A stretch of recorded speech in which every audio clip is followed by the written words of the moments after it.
ఇక్కడ కాకినాడకు వచ్చి రెండోసారి అక్కడ మనం చూస్తే ఇక్కడ ఎమ్మెల్యే గారు కానీ మినిస్టర్ గారు కానీ పోటీన ప్రెస్ మీట్లు పెట్టి మీ గ్రామంలో స్టీల్ ప్లాంట్ ఖచ్చితంగా నిర్మించి తీరుతామని చెప్పడం జరుగుతుంది.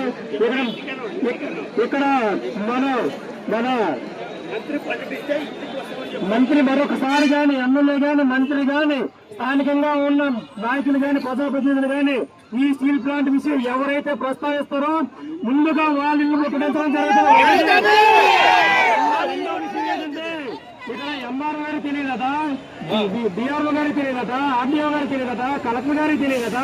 అంటే ఇక్కడ మనకు అర్థం కాని విషయం ఏంటంటే ఇక్కడ చంద్రబాబు గౌరవ ముఖ్యమంత్రి గారు ఇక్కడ ఎమ్మెల్యేలు మినిస్టర్లు తర్వాత వాళ్ళ స్థానికంగా ఉన్న నాయకులు కానీ భూసేనీకరణ జరుపుతుండ్రా ఈ ఎంఆర్ఓకి తెలియకుండా ఈ ఆర్డీఓకి తెలియకుండా ఈ దమరసింహలో ఈ గొర్రెల కెల్ల మణిపూర్పేట ఎస్ఎస్ఆర్ పేటలో ఎంత ల్యాండ్ ఉంది, ఎన్ని ఎకరాలు డీ ఉంది, ఎన్ని ఎకరాలు ఒరిజినల్ ఉంది, అది ఏమైనా ఇక్కడ కలెక్టర్లు వీళ్ళందరూ చదువుకొని ఉద్యోగాలు ఇచ్చింది అందుకేనా?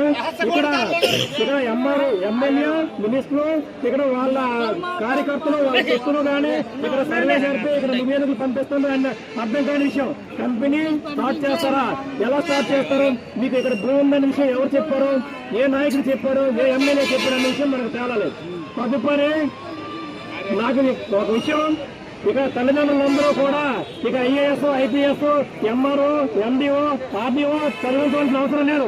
ఈ ప్రభుత్వం తాలూకు ఆలోచన చూస్తే ఒక రాజకీయ నాయకుడు అయితే చాలు, ఎంఆర్ఓ పని ఆ రాజకీయ నాయకుడు అయితే చేస్తున్నారు.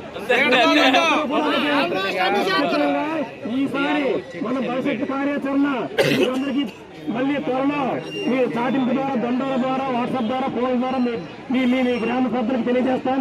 ఈసారి ఇక్కడ ఎలక్ట్రానిక్ మీడియా ప్రింట్ మీడియా పత్రిక సోదరులు అందరికీ కూడా తెలియజేస్తుంది ఏంటంటే మన గ్రామంలో ఎవరైతే మళ్ళీ మన గ్రామాలు ఊసెత్తి స్టీల్ ప్లాంట్ విషయం మళ్ళీ ఏమైనా ప్రెస్ మీట్లు కానీ పెట్టి చేసినట్లయితే మనందరం కూడా ఆ యొక్క నాయకుడి ఇల్లు ముందు ముట్టడించాలి. మీకు తెలియజేస్తాను.